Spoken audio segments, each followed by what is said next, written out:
Oh? Wait, they're flying! The Ultralisks are ice skating. What? Welcome back to Ranked Roulette, powered by VIP Grinders, your professional poker partner and affiliate. Today's guest is our favorite pork delivery boy from Down Under. Give it up for Pig. And on the other side, the host of the show, our favorite ex-caveman, Harstem. Feel free to guess along, good luck, and enjoy. Round 1. Alright. Oh my god.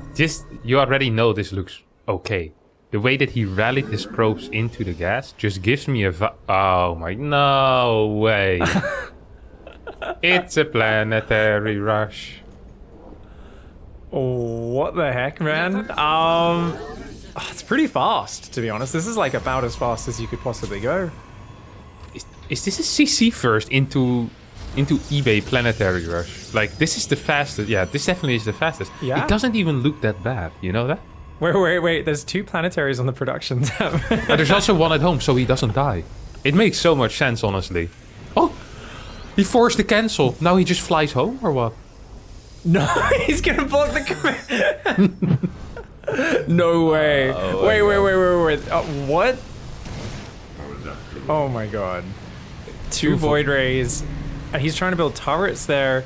I mean, this is peak StarCraft, but the Protoss even has his 3rd base. Wow. Okay, this is like the hardest sort of game to figure out how high level they are. This is so awful. Yeah, but we can figure something out at least from the fact that this barracks isn't spotting the high ground anymore. Oh my, okay. He's a Harstem fan. That's your move, man. Yeah, this is what I... But he builds it way nicer than I ever did. Look, he's an engineer, you can see that. We might not know what his MMR is, but we know where he went to school. This guy's way too precise with this building placement. This is an absolutely insane game. There's absolutely no way that Terran wins, though. Yeah, I don't know. I think that was like rapid fire warp-ins as well. Like, this is actually pretty sick. Oh, nothing like those Javelin splash missile launches on the Thors up against the Tempests. No single fire mode. Yeah. Oh my god. Oof. Yeah, I mean, that's it. These are for me always the hardest. All right, let's put in our answers. All right, got it in. All right, as it's my show and it's the first round, I'll review my first. I went for Diamond 3. All right. I think that's actually Diamond 1. Ooh. Because people react badly to chaos. So yeah. Okay, I understand this, but let's not forget that this is Europe, you know? You can't underestimate the Europeans, my friend. We are something special, let me tell you that much.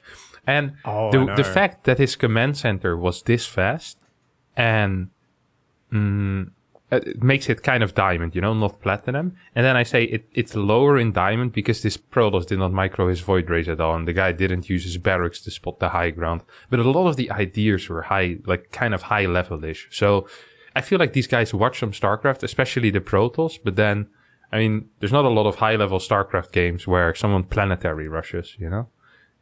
I mean, I see what you're saying, Kev, but you got to remember, dude. I mean, Europeans are really good when the game is like mapped out and standard. You know, they're like, oh yeah, you know, if we follow the optimized build orders and everything is proper, then I know the correct answer to it. Oh, he attacked me, and then you know you all cry about it and complain that they're attacking before the 10-minute mark, right? Everyone's bowing down to the school of stats and Cyril, but when the action starts and the shit gets messy, everyone falls apart and forgets to float the barracks to the high ground. That is 100% higher than Diamond 3. I was thinking maybe Diamond 2, but I've gone with Diamond 1, man. There is no way that's Diamond 3. All right. Yeah, you are entitled to your own opinion, but the only thing that matters is the real answer. So, Hamster, spin the wheel. Come on. I'm so nervous. Oh my god. What? No way! We suck, Kevin. We suck. And with that guess, Pick made it impossible for himself to ever reach the finals. Oh so was far that off. gold 2? That was gold 2, right? Yeah, it's cool too. This is the thing. So- Europeans, man, Oh they're my like god. they're really something else, even in the lower levels. But that did not look like gold 2. Let me tell you that much. These guys have the potential to be true warriors. Okay, you can man. send these guys onto like a 5-day boot camp, and they come out as Masters 2 players. You can feel that these guys had the mechanical skill already of the higher level dudes. I am 100% sure of it. I feel like now I'm like, okay, with this format, right, we get to see just this snippet of a game. I'm realizing I think I've really got to pay attention to the time shifts to see how much stuff actually got built in the interim, right? Because I'm like, I think that's what I was missing there. Maybe it got to those stages at a much slower pace than I actually realized. I was not looking at the game timer at all, even at the end of the game. So maybe that was something I thought happened in 20 minutes and it happened in 45 minutes, which would make more sense for it to be a gold game. Yeah. Round 2. Oh. Puts them together. Man with the queens isn't responding. He's kind of gliding, you see that? Like, not really, but Yeah. he's imitating something he saw. There was absolutely at least one little bit of move and shoot micro, right? With the oracles. Yeah. Even just did it again. And pulls back a weak one. Oh my god. I mean, this is at least 6.5k MMR. Oh, he's target as well. Look at his macro as well. This is really tight. Like, this is actually, like, his gases were a little bit late on the third base, but everything else looked really nice. Just really solid, honestly. The Zerg, a bit of a late fourth base, but I guess he lost so many workers. Oh, the Ravager Queen all inning at 8 minutes. This is not a bad timing either, by the way. Well, yeah, almost max at 8 minutes, right? That's a like, especially after taking some Oracle damage. Mass cannon battery, the banks are kind of low. I mean, I'm impressed so far. This is pretty damn good for North America. Biles are getting rapid fired down and stuff. Transfusers are landing. This is interesting. So, I mean, getting overwhelmed by Queen Ravager, that happens to the best of them, right? I see trapped out of that sometimes. But dude, this is probably like top. Do you think this is like maybe Scarlet and Neeb or? Whenever you say pretty damn good for North America, it always sounds like someone saying, "Oh, that's a great drawing for a 3-year-old." It's almost a person. Like, those are real build orders. I mean, you're using the big boy pencils already. It's such a good job you're doing there. Now, this is not a bad game, actually. Like, the micro is good. A little bit slow with realizing what was going on. I mean, he's also believing a bit too much, but yeah, this was a high level game, actually. The problem that I have here is that I'm not sure, like, how low does it go on North America? How fast, you know? That's an issue. But let's just put our guesses in and see what happens. All right, my guess is in. My guess is in as well. Shall I reveal mine first this time? Yeah, that would be sick. All right, so we got to see perfect macro while harassing nonstop with oracles. We got to see, the idea was there. Go into charge, Immortal Archon, lots of cannons and batteries, defend the Queen Walk. Wasn't quite ready on time, but it was a really well-timed Queen Walk. I think that's Masters 1, NA. Yeah, I went for Grandmaster 1. It's just a Grandmaster 1, what am I saying? Just Grandmasters. Lower Grandmasters probably, but it felt too good, basically. The one thing that is annoying me a bit now that I made my choice is that the initial Oracle micro wasn't that great, Like, there was an empty mineral line in the natural, and he didn't glide, he just target fired. But then his macro during it was good, which is something you never see at lower level. When people are using oracles, they're floating 1200 minimum, like standard, His gases were a little bit ill-timed as well, which also is pissing me off. But everything just looked kind of good, honestly. And he also died to a Queen Walk, which is something that I see a lot of high-level players do as well. So, it's this is a good imitation, It might Honestly, not be the Mona Lisa, but it's close. I was on the fence with saying GM as well, because I'm like, absolutely could be a lower GM player, but I kind of feel like macro being good when there's zero Zerg pressure in the game, which is what it looked like one of those games where the Protoss just gets to take a third for free, gets to choose when they macro, when they micro, you know? So I'm kind of like, and then still dying to the Queen Walk. To me, I'm like, you know, that's why I'm going for the Masters one, but I'm not 100% sure. Yeah, the thing that we got to keep in mind is I think that the Zerg definitely was better, right? Like his macro, I think, was just very good, and he had a good strategy there. I think the Zerg looked a little bit better. So maybe I looked too much at the Zerg, but yeah, I don't know, whatever. Let's just spin the wheel, see what happens, and let's just hope it's not plat 1, and America gained a lot of skill over the past 2 weeks. Yes. Yeah. I mean, it could have been that. It wouldn't surprise me if the Zerg is Grandmaster, though. The Zerg probably was a Grandmaster. This Protoss, it was a high Masters one as well. On the edge of Grandmaster. The start of the season, he was Grandmaster, actually, is what I heard. So, yeah. Day one, oh my god, I didn't think I would cry, but Reddit, I need you to know, I made Grandmaster with 4,500 MMR. Exactly. That guy. That's the guy. Nah, it's... Okay, yeah. What can I say? We both were pretty close. You were slightly closer. I'm fine with that. With the first one, I was slightly closer. You know, you can't win them all. Round 3. I'm a big fan of the North American replays. Ah, there we go. Good old Turak. Look at the gas timing, though. That's looking tight. Oh. Nice. You know what my favorite thing is here? Is that this guy was hoping for a barracks, and now there's 2 barracks on the other side of the map.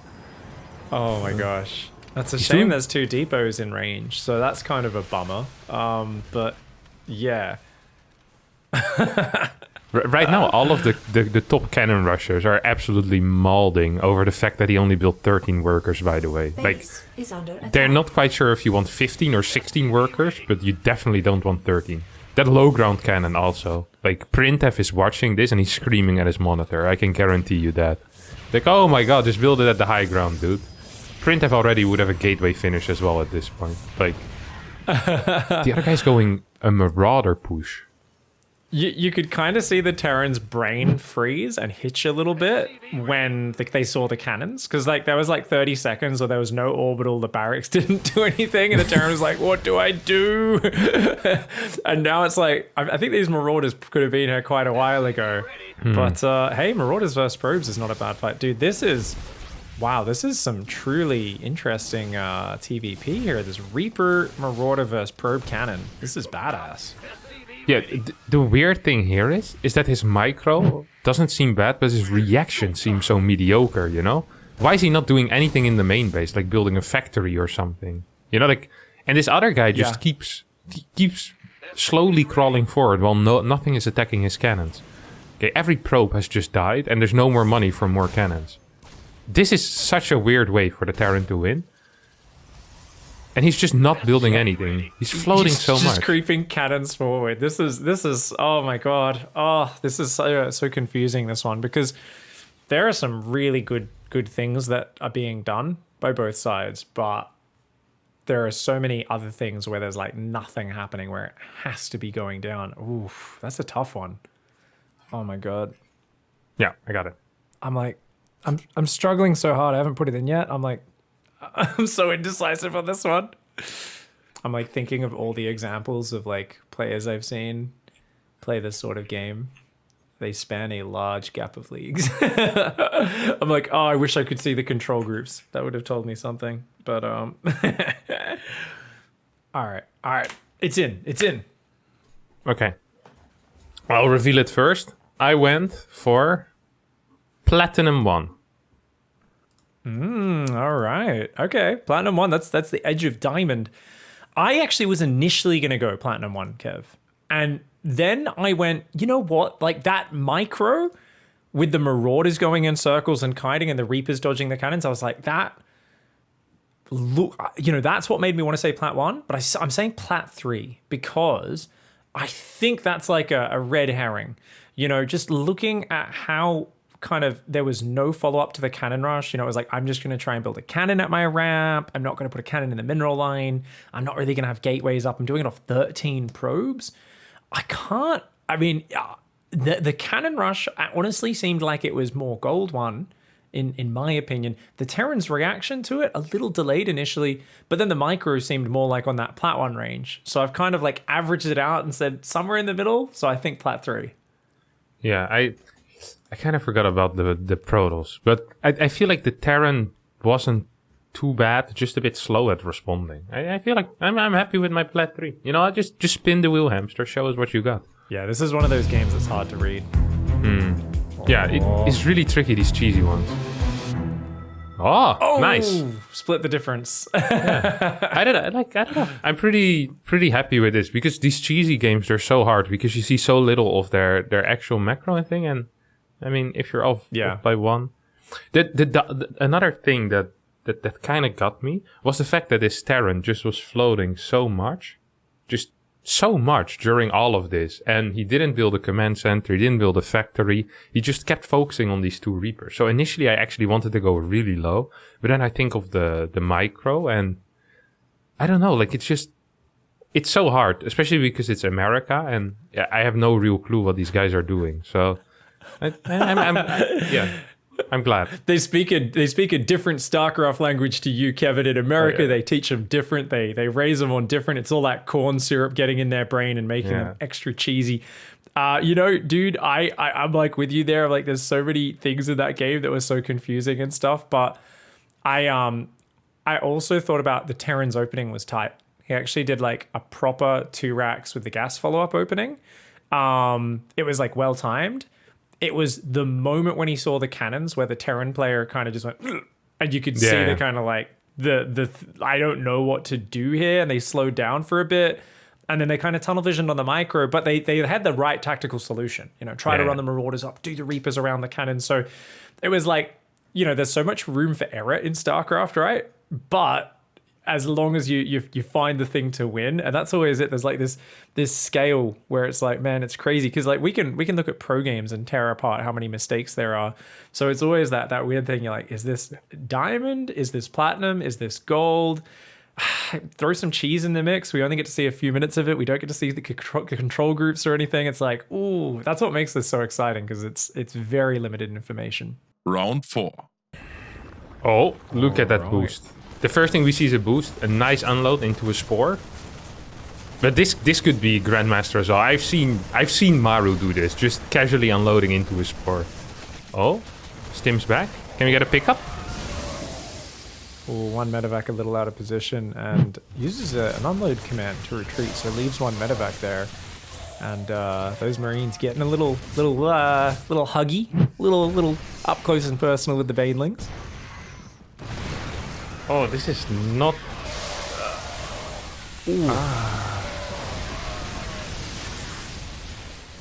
I don't know, Pig. I like the way he boosted in initially, but then I don't know. I like that his combat shield's actually finished for this fight, because I don't think he had it in the previous fight at 10 minutes into the game. But this might be the greatest macro and most average engagements for a Terran player, right? I mean, looks like not good enough, but oh mash, this is always a tough one. I kind of wish we got to see some of the start of this game, right? Coming in at the 720 mark, I'm like, talk about hiding a bunch of stuff. Jesus. Well, the Zerg also actually just doesn't control his army. He's just actually A-moving. Look, he's actually just move commanding the Banelings next to it, but he's not individually splitting or going after clumps of Marines. Like, if there's a tank in the way, the tank is going down, this is a lot of... I feel like that the Terran should just take like a planetary or something. Just headbutting. Yeah, this is actually wild. Oh my gosh, and it's always, all the bio is always stutter stepped in one giant ball, no matter how much there is. This Terran does not believe in the pre-spread. And he also has a crap ton of tech labs, but he's not on 8 racks. I think he has 6 barracks or something, or 5, and 4 of them are just tech lab barracks, which is extremely weird, because you're always going to get as many Marines as possible, right? Like, yeah, this is... Unless oh my god. A Chad gamer Harstem, and you want tanky units, none of those weak Marines, they're weak sauce, mate. You get more Marauders, they're better. He realized his opponent is just A-moving his banelings into whatever is in the way. So in that case, you know what? No, I'm going to say one more thing before I put in my guess, is that this guy realized that his weakness is his micro. And he said, you know what? I can't micro, so I'm just going to make tanky units that can tank a lot of baneling shots. I respect acknowledging your weaknesses like that. Big up to you, Mr. Terran. All right, I'll put in the guess now. I judge so much of Zerg vs. Terran off their openings, so I'm like, oh man, not seeing the openings. I'm like, oh no. I'm pretty dicey on this one, but gonna throw out a guess. Yeah, I'm super torn because we didn't get to see them deal with harassment really, other than a double drop kind of going in the army just A moving it, and then the drop rotating and the army A moving it. So I'm like, I didn't really get to see either player react to like, you know, stuff going on in multiple areas or get to benchmark something. Oh, that many workers at 5 minutes, 6 minutes. I'm like, oh man, 7.5 minutes, and then 10 minute and then 12-minute fights. I'm like, damn it, this is a tough one. But I have my entry in. I'm willing to share it. Are you ready? Yeah, share it, please. Diamond 1. Oh, I have Diamond 3. I just got really afraid that I was completely off, because I'm looking at this and their macro wasn't too hot. Like both of them were floating like 2k, but the game was super action packed. There were things happening all the time, and considering that, perhaps their macro wasn't that bad. Like it felt like they were fighting a lot. At least maybe Hamster just cut in a way that we saw every single fight in slow motion, but it felt like we were seeing a lot of the fighting. There at least was some intention of micro from the Terran, the Zerg not so much. But the Zerg also went, this was a big one for me, is he went Banelings. And I feel like that the Baneling is a unit that doesn't get built in super high numbers in lower MMR. For whatever reason. You just see like, you'll see it once, like a bunch of Banelings, and afterwards they just kind of stick with the more heavy link stuff. I think it's very rare to see like a well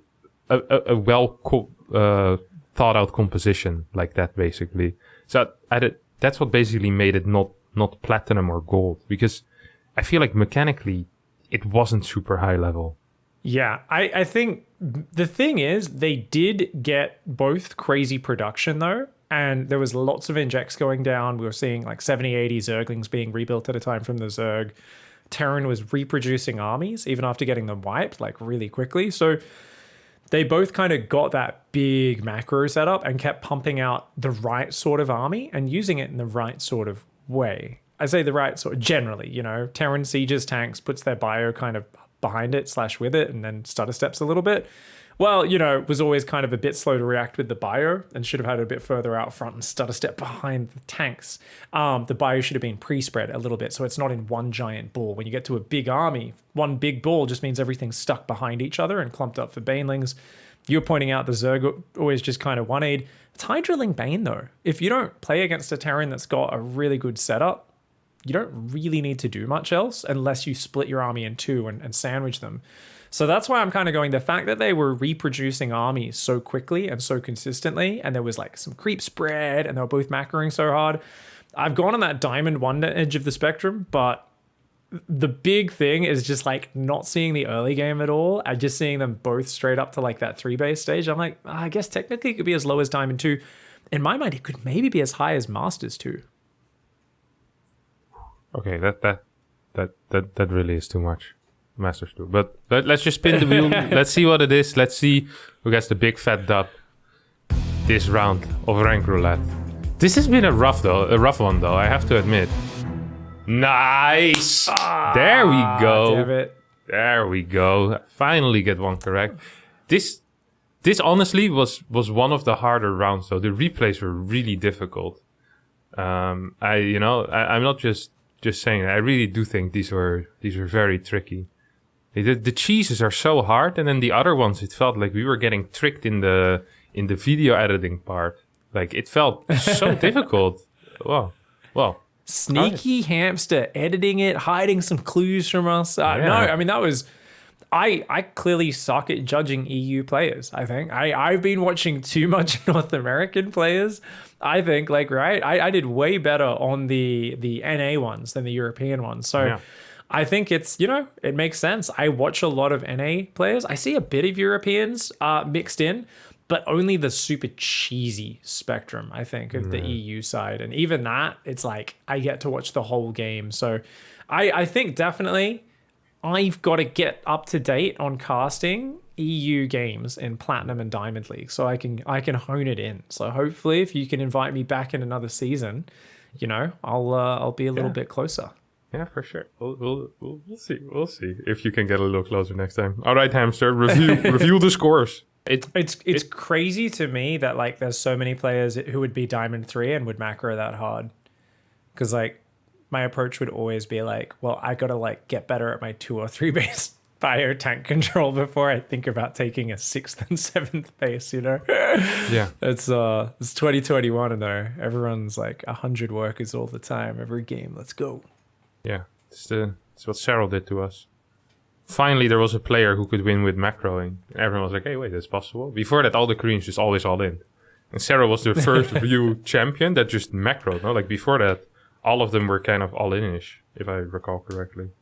Maybe Inno. Yeah, I guess. But he never was as big as Cyril. But yeah. And I mean, then you've got Raynor, like literally it's taken people so long to solve Lurker, Hydra, Ling Bane, right? Yeah. Like, and 110 drones. I'm like, what? You can't do that, Raynor. Raynor's like, watch me. I can. All right. The points, starting with Harstem, who gradually improved over the course of this episode, ending on a solid 10 points. Whoa. I can live with that. And his rival contestant, who sadly did not manage to catch up the residue of the first round, ending up on 13 points. Fingers crossed. Everybody else sucks. Come on, everybody else. Even worse than me. I want to get to that finals. Yeah, it's still possible, albeit somewhat unlikely. Last week we saw European Protoss Templar struggle with Zerg, starting with a bit of a charge lot all-in, later on getting run by it and using his Storm ability to try and defend. Let's see what I had to say about this game last week. This Protoss hasn't scouted once. Alright, I think I know what I want to say. I think this is going to be Diamond 3. I think this is Diamond 3. I really do believe it as well. Better, way better than last week, but also Europe. But also still some mistakes. And the macro isn't too hot at times. Diamond 3 / Plat 1. I go for Diamond 3. Diamond 3. I want to... Ooh, but last week wasn't... No, Diamond 3. I lock it in. It's too late. I said it. I said what I said. After a lot of deep thought and reconsiderations, last week I ended up with Diamond 3. The community also found this a tough nut to crack. But in the end, Gold 1 got the most votes. Let's see who is right. Oof. Come on, baby. Hey, I win! I had to do the math in my head. I was like, Plat 1? Is that better for me or for that? And I was like, no, that's better for me. Plat 1, close to Diamond 3. What's up, losers? Another win for Kevin de Koning. Community can eat crap. Nice. Good job, Kevin. You guys, not such a great job. Round 4. All right, this is beautiful. Some TVZ action. This is beautiful, Micro. Look at it. Look at that guy. Absolutely kiting his heart out. This Terran is very good. Well, very good, I don't know, but at least he's controlling these Hellions. Well, I guess all his APM is going there. He hasn't built an SCV in a while. Ah, okay, and he's floating 700 minerals. Never mind. Okay, he's actually just only controlling the Hellions. And he's not even getting that much done. And he missed a stutter step there. Okay, that was a little bit painful. I take everything back. Oh, here comes the Hellion controlman again. Tank is playing mech. Probably has a lot of skill in his bones then. Most mech players. Oh my god, this guy's sending road shooter. I have absolutely no clue what this is. I am gobsmacked. Unsiege the tank, please. Nice. Okay, that was good. And he's repairing it. We saw some control. He's even focusing the SCVs. 2 of those roaches killed an SCV. Maybe that was a misclick. Now he's taking out the mule. Huh. 48 workers. Roach speed on the way. Liberators. Getting... I feel like the Terran is worse than the Zerg. But the Zerg hasn't spread a single tumor yet. But did control The unit. Ooh, Vipers. It's not the greatest control. Nice blinding cloud. At least there's separate control. Is there? No, that was an F2, I think. But now he's sending them back. It's hard to see how he's controlling these things, but it feels... Oh no. Oh no. Oh? Wait, they're flying! The Ultralisks are ice skating. What? Who cares about the nuke? This guy invented the Ultralisk ice skating. Why don't we get more of this? What in the world was that? This wasn't... Yes, like 8k resources in the bank. More. I can't count. 9k resources in the bank. And he's at 118 supply. I have absolutely no clue what's happening in this game. This control looks okay. The macro at times was okay, but there's no creep, okay? I just have absolutely no clue what it is. Once again, North America manages to absolutely trump me. Vote now through the link in the video description. Thanks for watching this episode of Rank Roulette. Pig slots in an impressive 3rd position, but there are far more contestants to come. Also, don't forget to check out your standings in Rank Roulette through the link in the pinned comment.